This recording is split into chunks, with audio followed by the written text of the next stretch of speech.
perkenalkan nama saya Windy Dwi Salva dengan NIM 2310101137.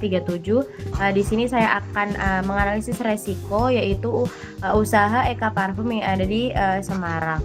Yang pertama yaitu ada resiko persaingan dengan toko parfum lain yang menjual produk serupa. Untuk sumber resikonya yaitu eksternal, jenis resikonya yaitu resiko strategis. Dampak resikonya penjualan menurun karena pelanggan memiliki banyak pilihan. Yang kedua itu ada kenaikan harga bahan baku parfum atau bibit parfum. Sumber resikonya yaitu eksternal, jenis resikonya yaitu resiko keuangan, dampak resikonya yaitu biaya produksi meningkat sehingga keuntungan berkurang. Yang ketiga ada stok parfum habis saat permintaan tinggi.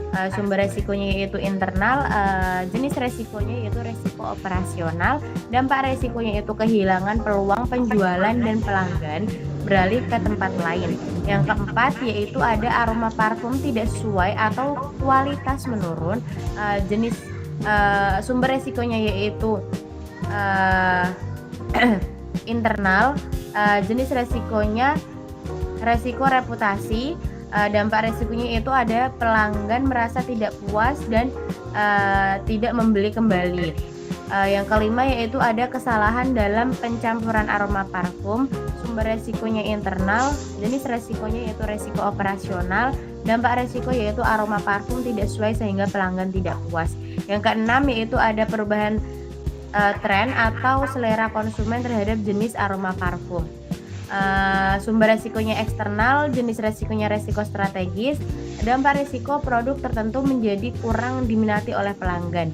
Yang ketujuh yaitu ada kurangnya promosi atau pemasaran produk parfum. Sumber resiko internal, jenis resiko strategis, dampak resiko yaitu usaha kurang dikenal sehingga penjualan tidak maksimal. Yang kedelapan ada produk parfum tumpah atau rusak saat penyimpanan. Sumber resiko yaitu internal, jenis resiko yaitu resiko operasional, dampak resiko yaitu kerugian karena produk tidak bisa dijual.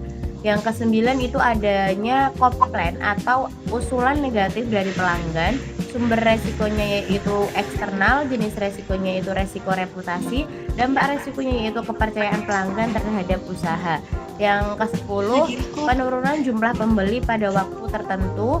Sumber resikonya yaitu eksternal dan jenis resikonya resiko keuangan, dampak resikonya pendapatan usaha menjadi tidak stabil. Selanjutnya ada analisis kritis. Yang pertama yaitu resiko mana yang paling berbahaya dan mengapa. Resiko yang paling berbahaya adalah persaingan usaha dengan toko parfum lain. Hal ini karena semakin banyak penjualan parfum dengan produk yang serupa sehingga pelanggan memiliki banyak pilihan. Jika usaha tidak memiliki keunggulan seperti harga yang lebih terjangkau, kualitas aroma yang tahan lama atau pelayanan yang baik, maka pelanggan bisa berpindah ke tempat lain dan penjualan akan menurun. Yang kedua yaitu apakah semua resiko harus dihindari? Tidak semua resiko harus dihindari.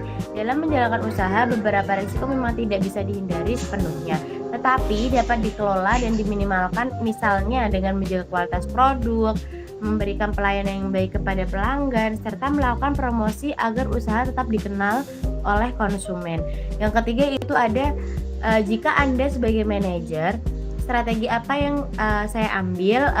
Jika saya sebagai manajer, strategi yang akan saya ambil yaitu dilakukan adanya meningkatkan kualitas produk dan pelayanan, menyediakan berbagai varian aroma parfum yang menarik, serta melakukan promosi baik secara langsung maupun melalui media sosial. Selain itu, saya juga akan menjaga ketersediaan stok parfum agar pelanggan tetap bisa mendapatkan produk yang mereka inginkan. Dengan strategi tersebut diharapkan usaha dapat bersaing dan resiko penurunan penjualan dapat diminimalkan.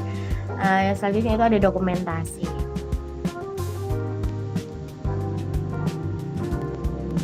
Izin memberikan pertanyaan ke Mbak Farah. Menurut Mbak Farah, bagaimana dampak perubahan selera konsumen terhadap usaha parfum ini?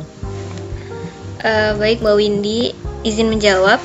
Menurut saya perubahan selera konsumen bisa berdampak besar karena parfum sangat tergantung pada preferensi pelanggan.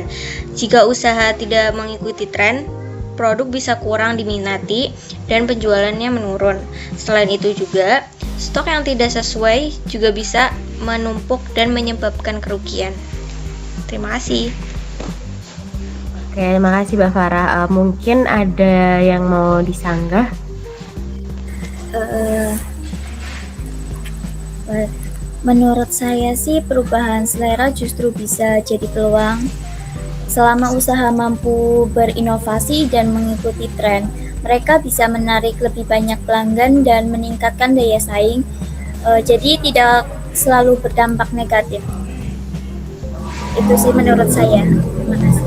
Terima kasih Mbak Iza. Mungkin ada yang mau ditanyakan? Izin bertanya Mbak Windy, Boleh. kalau untuk selera konsumen terus berubah, strategi apa yang dipakai Mbak Windy dan paling efektif agar usaha parfum ini tetap diminati oleh pelanggan? Oke, makasih Mbak Nabila izin menjawab. Untuk perubahan selera konsumen memang menjadi tantangan yang cukup besar dalam usaha parfum karena produk yang disukai hari ini belum tentu diminati di masa depan. Jika usaha tidak mampu mengikuti perubahan tersebut, maka produk bisa menjadi kurang relevan dan penjualan akan menurun.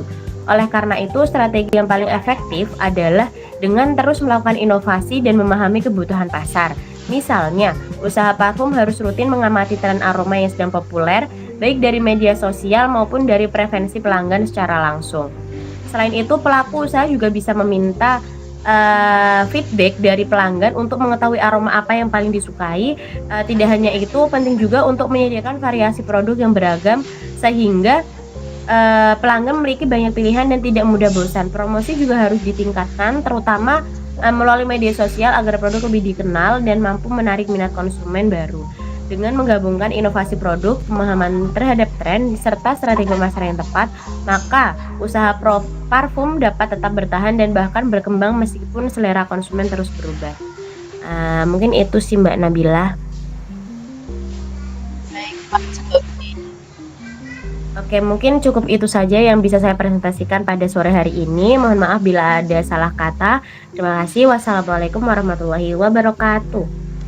Waalaikumsalam warahmatullahi wabarakatuh. Waalaikumsalam warahmatullahi wabarakatuh.